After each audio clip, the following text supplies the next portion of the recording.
is well are protected. Hear the perverse reasoning of the false, fervid whores. He who trusts a whore is a betrayed man. The fool, when he thinks she laughs, is flouted.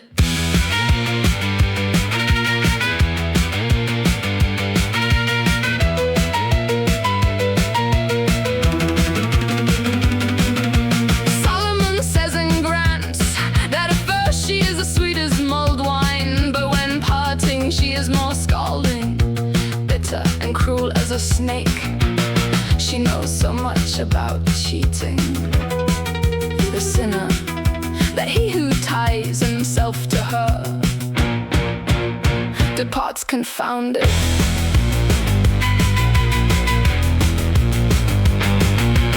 She bears resemblance to the chimera, which is snake in the rear, lion in the front, an ox in the middle, which makes her stand out from the bay horse and the elephant. Cover the beast in pitch, you still won't go wrong about what the traitress means to do.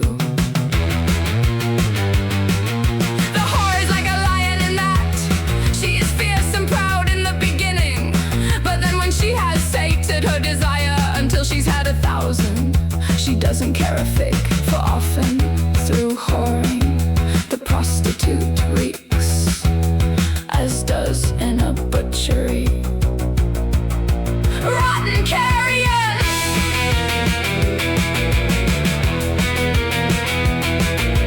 I have set my mind on describing the habit of the serpentine whore, who snatches the chick from the bird, and the bird who trusts in her should know that when she has robbed him of his fledglings, he must expect to be himself killed or undone. Oh! The wise sage should not address her, lest though she holds him dear and honors him well, when she is turned him from white to black, she turns rolled into basin.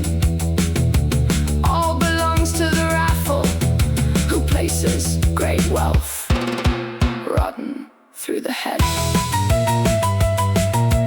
Likewise the rich who follows her train is made a pauper by the whore.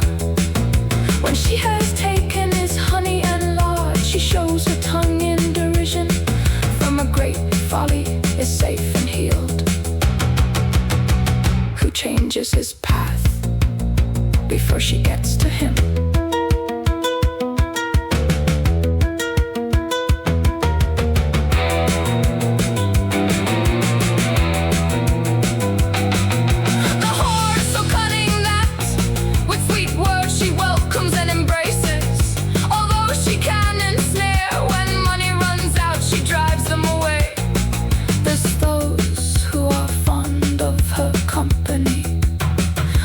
Changed and traded, those matted ones.